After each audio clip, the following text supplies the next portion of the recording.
Assalamualaikum warahmatullahi wabarakatuh. Saya Sinaring Anjalaga akan memberikan kuliah 15 menit terkait dasar-dasar pemodelan proses.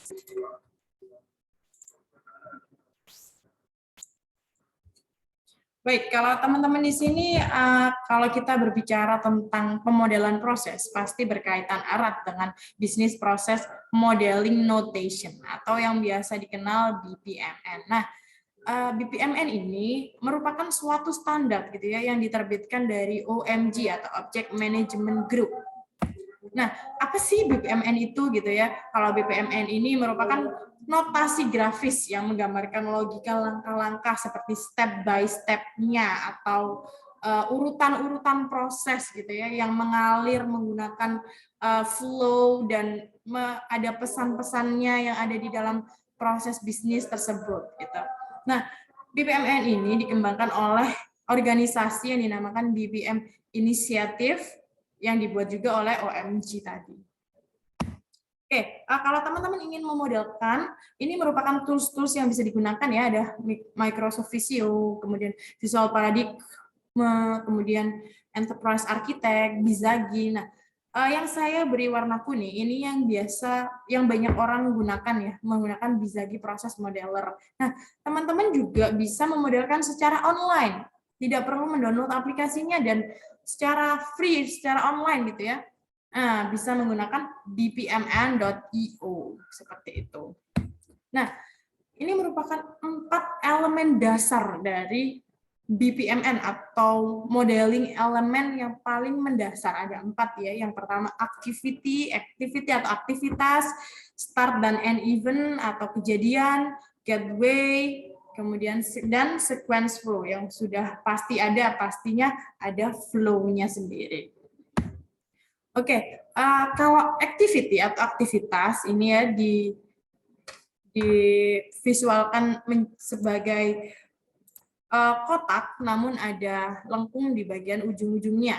Ini biasanya menggambarkan pekerjaan yang dilakukan di dalam suatu proses. Nah, sedangkan start dan end event itu memicu sebuah proses. Jadi dia yang mengawali sebuah proses dan yang mengakhiri sebuah proses.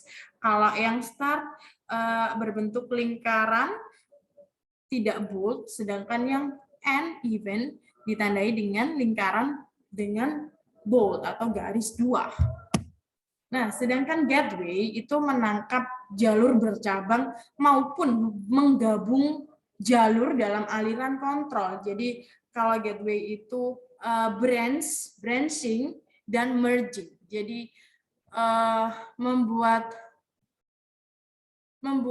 percabangan dan membuat penyatuan seperti itu.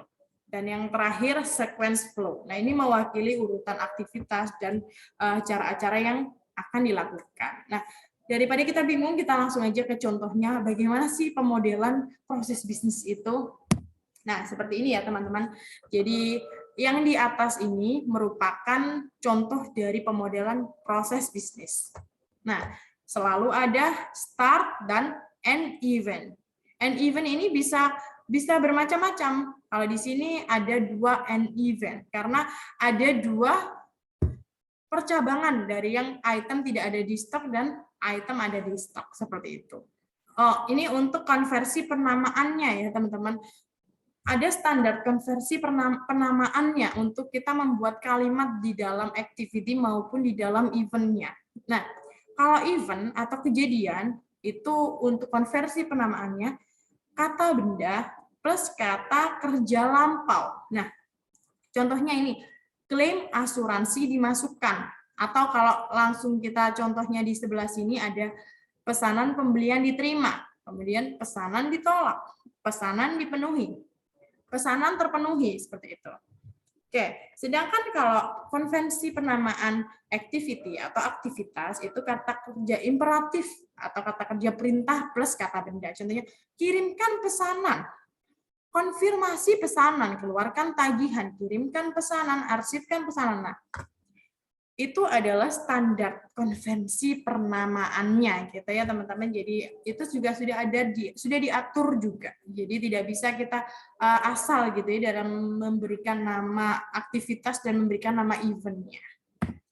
Oke, untuk gateway itu terbagi menjadi 3 macam gateway. Ada XOR gateway, N gateway, dan OR gateway. Nah, sekarang yang akan kita bahas adalah XOR gateway gitu ya. Yang dinamakan XOR gateway itu adalah gabungan dari gateway dan tanda X gitu ya. Jadi ini yang dinamakan XOR gateway. Nah, di mana sebuah XOR gateway ini menangkap titik keputusan. Bisa di XOR split dan titik di mana aliran bergabung.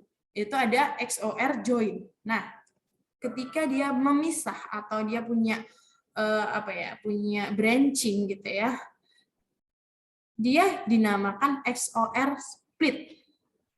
Nah, pada XOR split-nya ini kita hanya mengambil satu dari cabang keluar. Jadi kita hanya ketika masuk ke sini kita hanya mengambil condition yang atas kah atau hanya mengambil condition yang bawah. Nah, sedangkan XOR join ini menyatukan gitu ya, merging.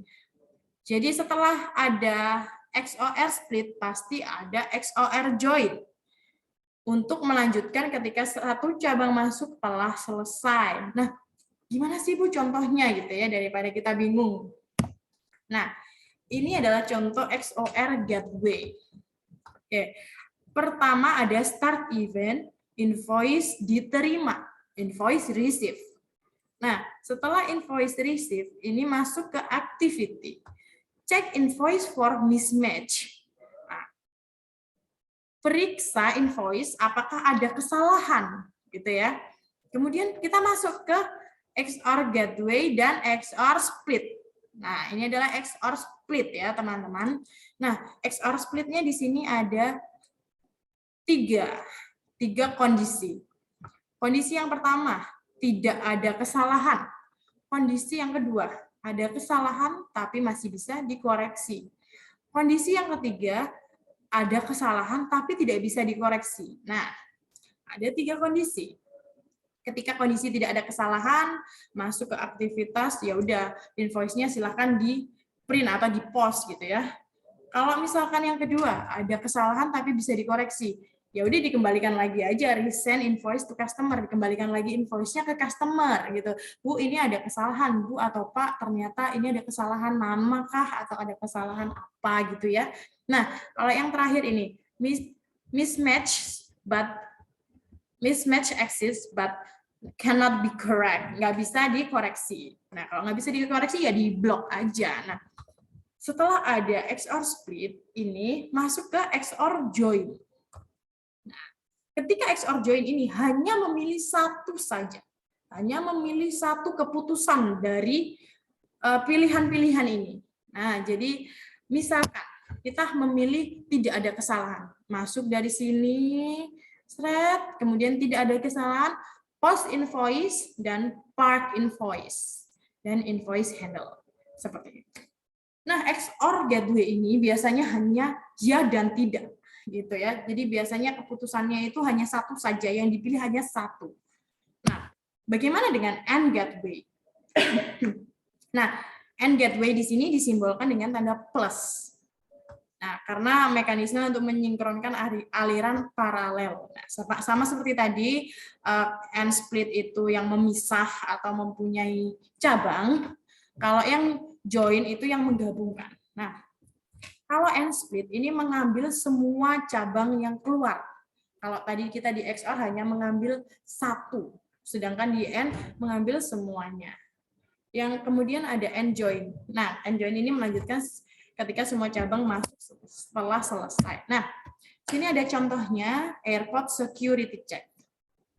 Nah, pertama ada boarding pass receive.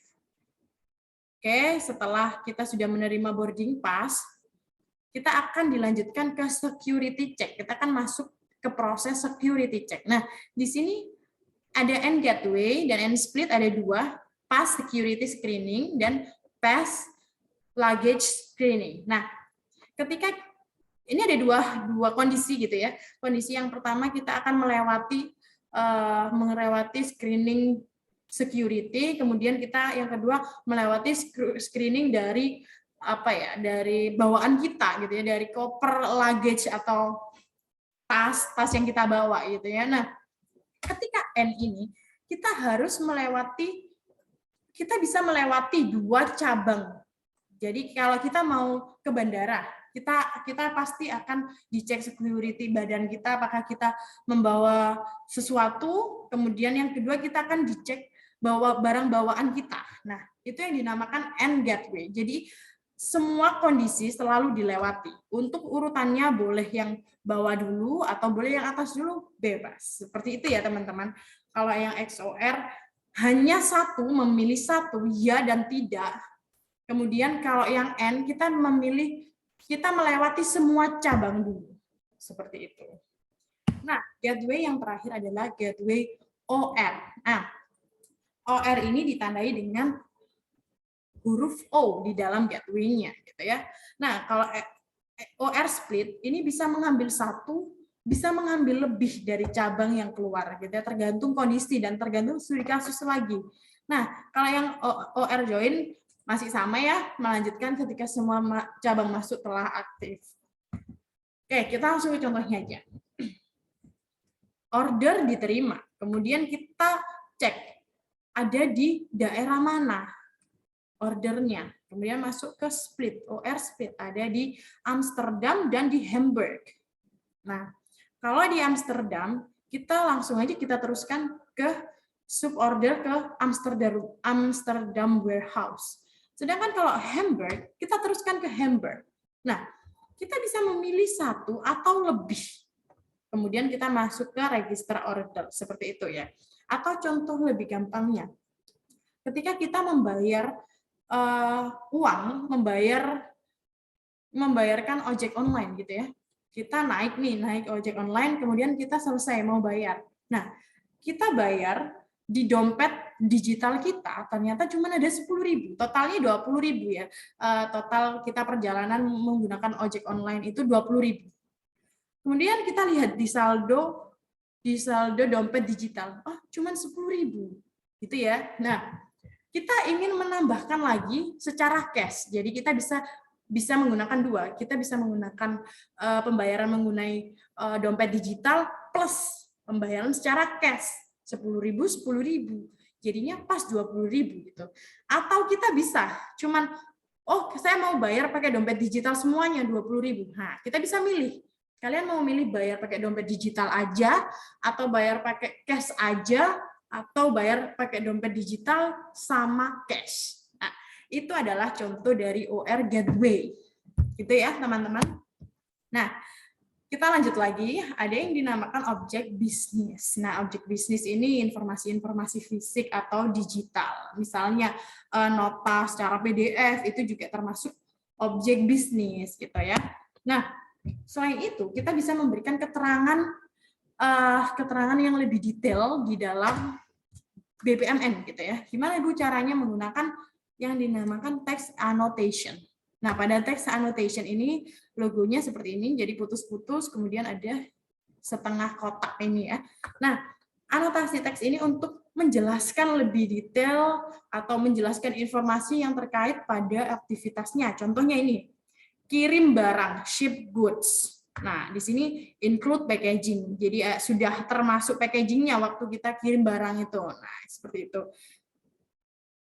Kemudian ada pool dan lens.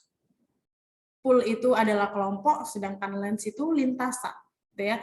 Kalau pool itu menangkap sebuah kelas sumber daya, jadi pool itu yang paling gede atau yang mencakup semuanya, gitu ya. Sedangkan lens atau lintasan itu menangkap subkelas sumber daya gitu. Jadi misalkan departemen, peran internal, perangkat lunak itu termasuk di dalam LAN. Nah, gimana sih contohnya, Bu? Nah, ini adalah contohnya. Jadi kalau yang pool-nya itu adalah seller, kemudian LAN-nya itu ada warehouse and distribution dan sales-nya. Seperti itu. Nah, pada BPMN elemen juga ada yang dinamakan message flow atau aliran informasi gitu ya antara dua pihak atau pools. Nah, aliran ini bisa pool to pool, jadi kita berinteraksi antara pool 1 dengan pool 2 seperti ini. Jadi bisa menangkap informasi dan memberi informasi. Ketika tanda panah menunjuk ke pool 2 berarti memberi informasi, sedangkan tanda panah menunjuk ke pool 1 berarti dia menangkap informasi, seperti itu. Nah, ada lagi yang dinamakan start message event, masih sama seperti start event, cuman ada logonya amplop, seperti itu. Nah, ini contohnya ya teman-teman, contoh dari message event dan message flow. Nah, seperti ini antara pool 1 dengan pool yang kedua, itu ada yang dinamakan message flow, dan ini startnya menggunakan message event. Oke, sepertinya sudah selesai materi dari saya. Terima kasih banyak. Wassalamualaikum warahmatullahi wabarakatuh.